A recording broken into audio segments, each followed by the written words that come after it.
While school is in session and although students may not be on campus, those school speed zones still being enforced. In a 2 Works For You investigation, I looked into the most ticketed school zones to show you what areas to be mindful of, especially when students do return to in-person learning. That rushed commute to work could not only end up costing you big bucks. It's a $250 and up fine for that, plus the possibility of jail time. But it could cost a child their life. I've worked a fatality in a school zone before. It is kind of my mission to never have to do that again. Violations down here. That's why Tulsa and campus police step up their patrols during this school year, looking for those speeding through school zones.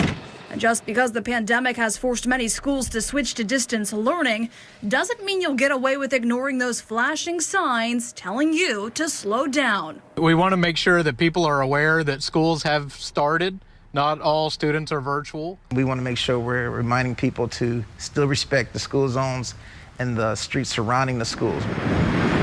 Chief Matthias Wicks with Tulsa Public Schools Campus Police says speeding in these areas has historically been a problem. So 2 Works For You went to work, investigating which school zones saw the most activity and why. All school zones are pretty heavily worked. 2 Works For You investigators collected data from the city of Tulsa, which immediately showcased one school zone in particular. The 7500 block of East 71st Street between Memorial and Sheridan near Thoreau Demonstration Academy. That's a busy street. 71st Street is a very high volume for vehicle traffic. In 2019 alone, this school zone saw 230 citations for speeding. The shortened 2020 school year saw almost the same number at 226 citations in 7 months. That's nearly half of Tulsa's grand total of speeding and school zone tickets, totaling 442 for that same time period. Definitely we want parents and citizens to be aware of that's a school site and be very mindful, very respectful of the safety of our children and parents and teachers. Next on the list for most ticketed school zones in 2020 is the 7000 block of East 21st Street near Nathan Hale High School, totaling 33 tickets for the shortened school year.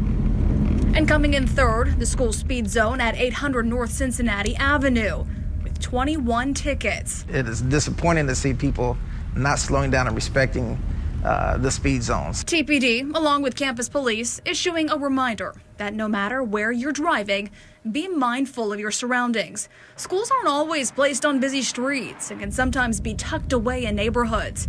In the end, they say there's really no leeway when it comes to children's safety. So either slow down or get a ticket. Tulsa police say, contrary to what the motoring public thinks, officers are fairly lenient when it comes to ticketing speeders on city streets and highways. However, they say school zone citations are taken more seriously. But it does depend on the officer who pulls you over, which could play a role in the amount of tickets you see in certain areas.